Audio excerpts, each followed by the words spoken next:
Hello and welcome. You're watching Discussion Today with your host Rajat Keen. In this episode, we'll discuss the government move to approve a production-linked incentive scheme for 10 key sectors of the industry, which include telecom, automobiles and pharmaceuticals, amongst others. Now, with an outlay of such incentives to nearly 2 lakh crore over a 5-year period, the scheme is tipped to help encourage domestic manufacturing, reduce imports and generate employments. The scheme also aims at making India manufacture global, competitive, attract investment and enhance exports. Prime Minister Modi said the cabinet decision of PLI scheme for 10 sectors will boost manufacturing, give opportunities to youth while making India a preferred investment destination. Well, this is an important step towards improving our competitiveness and realizing an Atmanirbhar Bharat, or to say a self-reliant India. Well, to understand this further about how production-linked scheme will help in achieving our goals of self-reliant India or Atmanirbhar Bharat, we're joined by two important guests, Mr. Ajay Shankar, former Secretary, DIPP of Ministry of Commerce and Industry, and Sanjay Agrawal, Senior Vice President, PhD, Chamber of Commerce. Well, thanks you for joining us, both of you. Mr. Shankar, I would like to start with you first. We're talking of the production-linked incentive, giving an overview of the prevailing economic scenario and the government's economic stimulus that has been recently announced. How this move by the government will help the industry at large and economy as well? Well, this is a very major step, and it marks a, I think, significant shift in the policy instruments that the government now intends to use to make India succeed in the one area where our achievements have been a little modest, which is manufacturing. Right. So if we look at the whole period post-91, we have had huge success in services. Agriculture has been steady. Manufacturing is the one area where our achievements have fallen short of expectations. And I think this is a very big decision and a shift in government's approach and its willingness to do what it takes to make India succeed in manufacturing. So Atmanirbhar Bharat, self-reliance, right, are goals which the whole nation has embraced.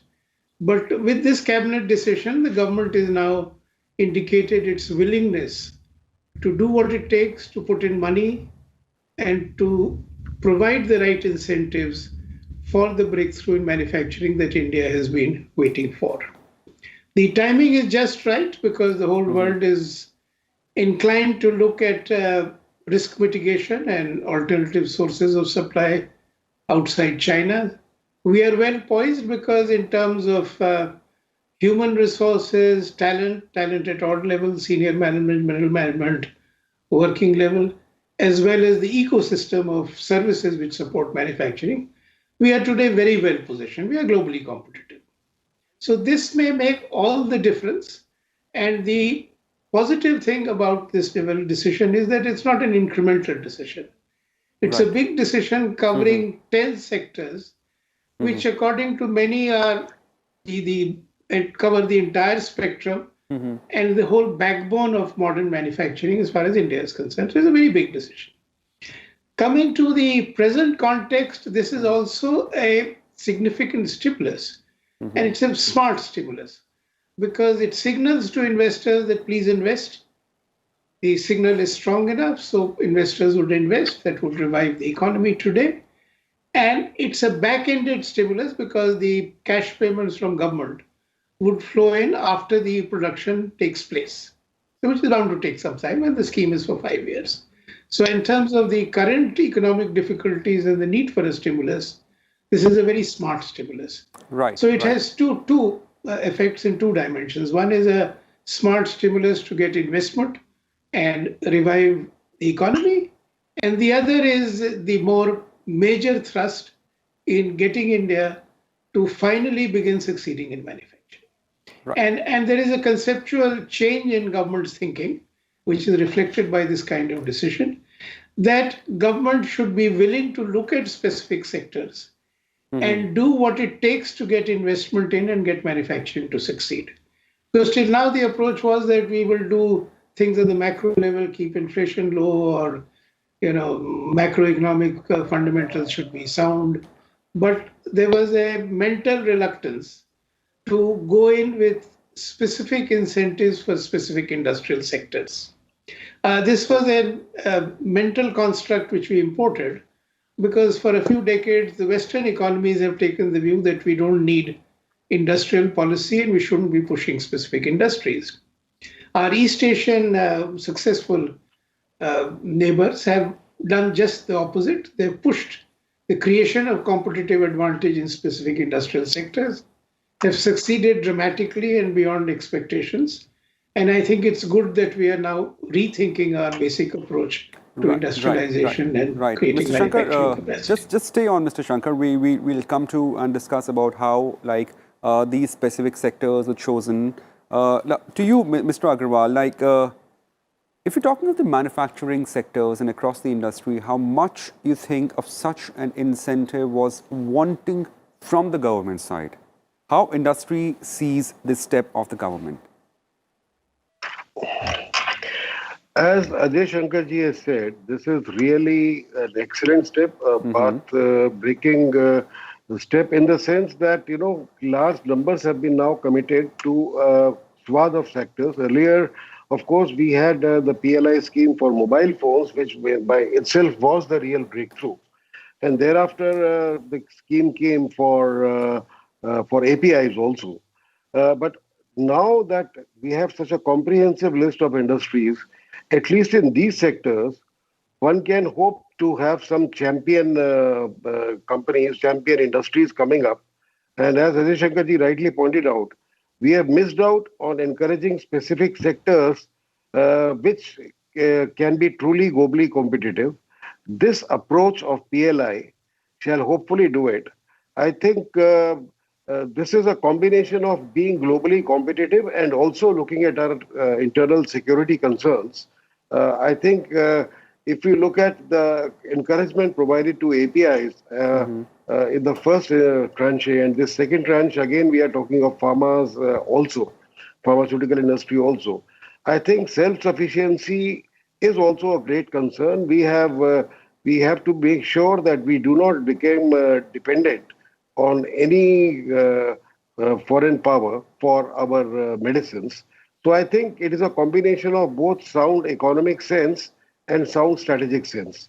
Absolutely welcome from the PhD Chambers Commerce, PhD Chamber of Commerce and Industry. We have very warmly welcomed all the steps that have been announced in Atmanirbhar 3.0 package. In fact, PLI is the major aspect. But if you combine it with other aspects of this Atmanirbhar 3.0 package, which include the 1.1 lakh infrastructure fund that is to be raised, for which the government is also sparing 6,000 crores of further equity. Now, this 1.1 lakh crore is ultimately going to go into infrastructure via NIIF. Now, this is something that again is very important to create the demand for the long-term assets that we need to build in the economy, which is the infrastructure. So both ways, I think if you look at one other step that has been taken alongside, a major consumption or major investment into the infrastructure projects happens by the government or PSUs. So there is a very important announcement in this package, which is that the earnest money deposit, which used to be a drain on the bidders, has now been exempted, and you only need to give a bidder's declaration to a liability if you don't honor your commitment. And on top of that, the performance bank guarantee, which was not giving any cash to the government, but was in there either 5% or 10%, depending on the type of contract, that has been reduced to 3%. This is an excellent step. This is going to free up a lot of money that the trade and industry has got stuck as 100% cash margins with banks, because MSMEs usually do not have the bank guarantee limits. So if you take all these steps in totality, I think overall we are looking at a very, very positive scenario, a very, very positive package. As an industry chamber, we will always keep wishing for more, demanding for more, asking for more.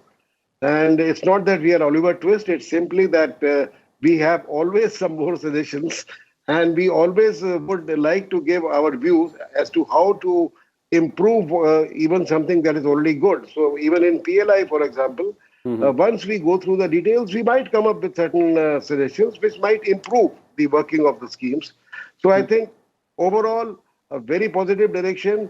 The most important thing is that the government is going to spend 2.5 lakh crores out of its budgetary resources, which is nearly equal to all the other budgetary measures announced till now for COVID. So as Ajay Shankarji also said, this is absolutely the right time to have taken this step. As our chief economic advisor, Mr. Mr. Sandeep Sanyal has mentioned that we can't press on the accelerator with one foot on the brake. I think that is the apt thing. So now, with this announcement, we all feel comfortable that the foot on the brake is not there, and we are going to, of course, press on the accelerator. Right. So right. we all welcome that. We need to get the economy going, and this is an excellent step towards that. Thank you. Right, right. Mr. Agrawal, just stay on. Mr. Shankar, let me ask you one question here. Like, currently, as to begin with, 10 sectors are being attached to the scheme of PLI. In the coming days, do we see more sectors of the industry being attached with this scheme? Or you think that for time being, 10 is good enough? I would be inclined to take the view that for the time being, this 10 is broad-based enough. Let us look for investor response, see where it goes. Okay.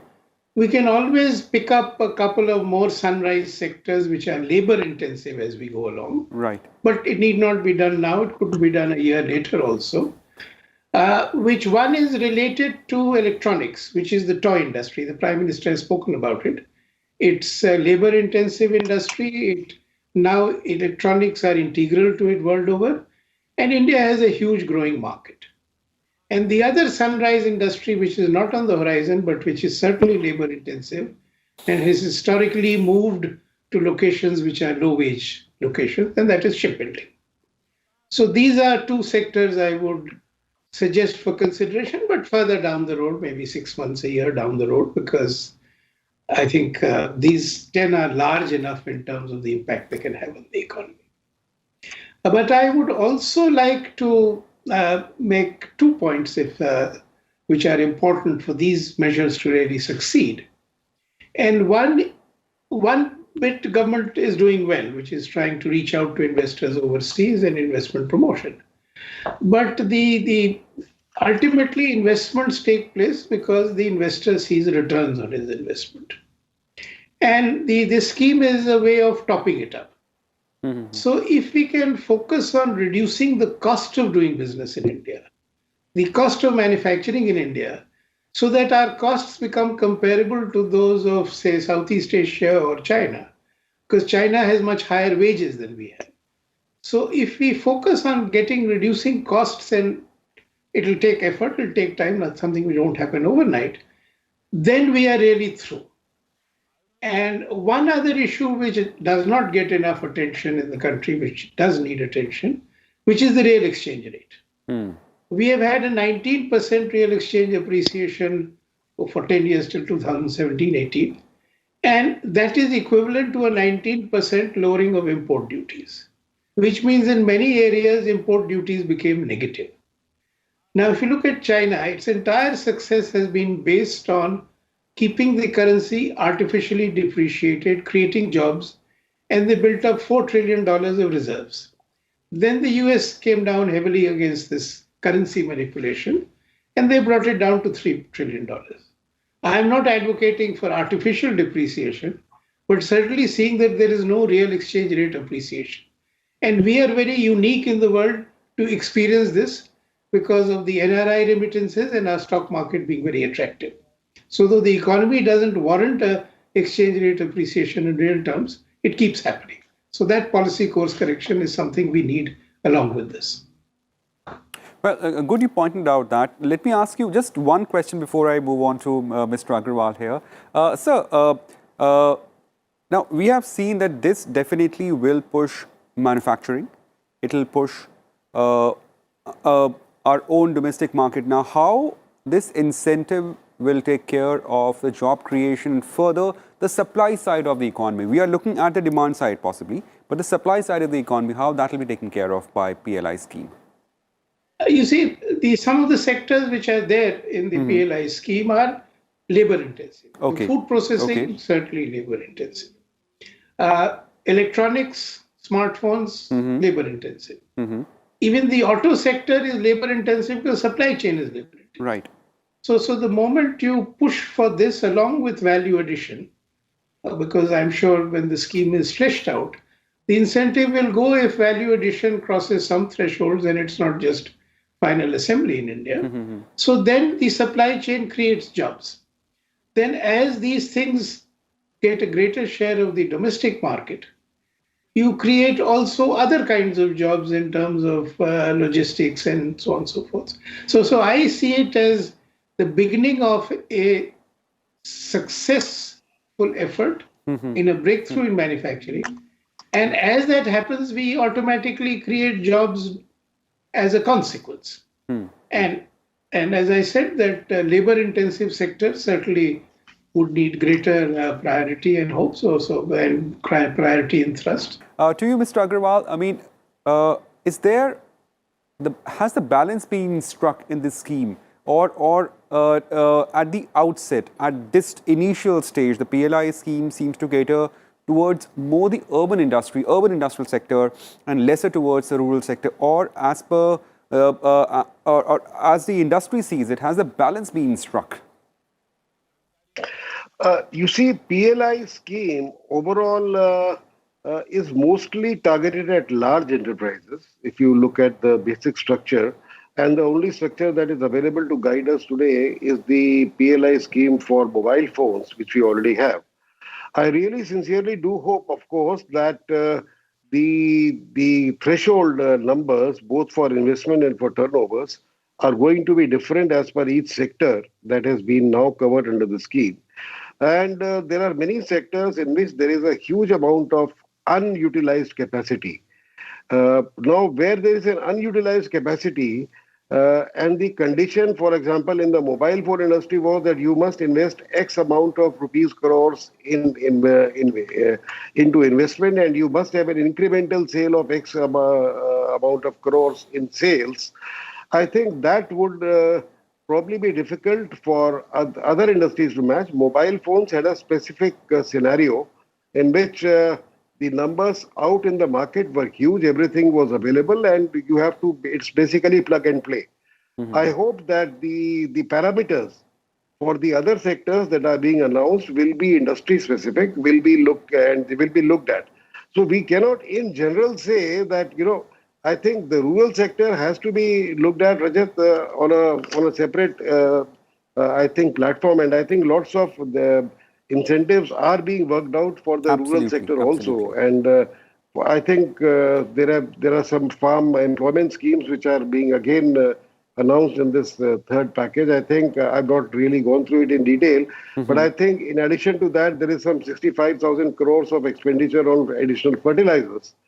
And there is some other new funding being proposed for farmers. So I think that is a separate part. But if you look at the industrial backbone, per se, yes, it will tend to be urban. It will tend to be, other than, food processing, for example, could theoretically be rural. But again, in that case, we are talking about comparatively very small units, which could be rural. As soon as it becomes a very large unit, it ceases to be rural by its very definition. So I think we have to look at the economic muscle of the country and the well-being of the country overall as a combination of both rural and urban segments as to what we achieve. Our only hope is that the fine print in the actual PLI schemes that come up is in line with our expectations. Right, right. Well, Mr. Shankar, now as we've also have stimulus 3.0 or Atmanirbhar 3.0 package, combination of PLI schemes for the industry and the stimulus package, is there, a larger push towards increasing our exports and cutting imports, and how this PLI scheme will definitely serve to achieve that purpose? The Before I Atmanirbhar Bharat, the answer your question, nomenclature I'd of like to Atmanirbhar make a Bharat. point about urban development. You see, we Sure. as a country have been very slow in recognizing that urbanization and the rapid growth of cities and metros is the route to higher productivity and industrialization.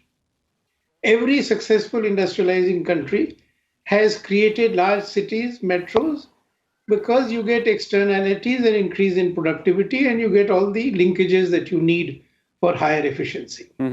The digital world has changed that a little bit, but not enough for manufacturing. So I think we should try and get more and more people into urban areas and rapidly take the share of the urban population to 50, 60, 65%. Okay. And the difference between best states like Gujarat and Bihar is the degree of urbanization. That's one key parameter.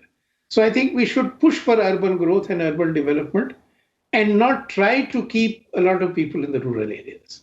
So that because of this COVID and migration back to the villages, there is a feeling that we need to create more jobs in the rural areas. Certainly, we shouldn't create more jobs in rural areas, but we must recognize that success in the global economy needs scale, and scale comes in large cities. And that scale in turn generates demands for MSMEs and the whole supply chain. So that is one. As far as the present situation is concerned, I would say that what we have seen is government has been taking steps in increments because after the lockdown, there was this feeling that we have to see how the economy recovers, whether it recovers with a bang or it's slower. And I think looking at what's actually going on, the announcements have been coming. So I would be inclined to believe that the government would continue to have an open mind, would continue to see the performance in the coming months and the coming quarters, and also have a willingness to do a little more. But the bigger challenge before the government now is that the schemes which have been announced, how quickly we can get them off the ground. So for instance, the finance minister at June had announced that there would be a program for constructing rental housing for migrant workers when they come back. Okay. Now we are still waiting for the details of the scheme to be announced, and we hope it is done as soon as possible. Because having been in government, I can say without embarrassment that getting budgetary outlays in government is tough enough, but it's equally tough to get them spent quickly. So that will need attention, and I'm sure that the government will put all its effort behind seeing that whatever has been announced is implemented quickly and swiftly. Right, right. Thanks, Mr. Shankar. And Mr. Agarwal, as we wrap up the show, last word to you. Is there anything else which industry feel should be done for the promotion of manufacturing sector per se, so as exports are increased and we achieve, or rather industry achieve, the target of Atmanirbharta or self-reliant India? Sir. Rajat, let me just, mention that my understanding of Atmanirbhar Bharat is less on reducing imports or increasing exports. I think my understanding of Atmanirbhar Bharat is to be self-reliant, which means that we should not be dependent on other countries for our strategic needs. Okay. Secondly, whatever we do in our country, whatever we manufacture in the country, we have to be globally competitive. Only then we are providing Absolutely. globally competitive pricing to our own consumers and also selling in the global markets. And that is basically the intent of Atmanirbhar Bharat, Right. for which the PSD chamber and I think all industry fully supports. As far as our suggestions and requests are concerned, I think the supply side has been very adequately taken care of by the government. Even now, emergency credit line scheme, which was not mentioned, but I think for 26 priority sectors, this is not a part of PLI, but this is equally important. Something like 26 sectors are being given the support of emergency credit line.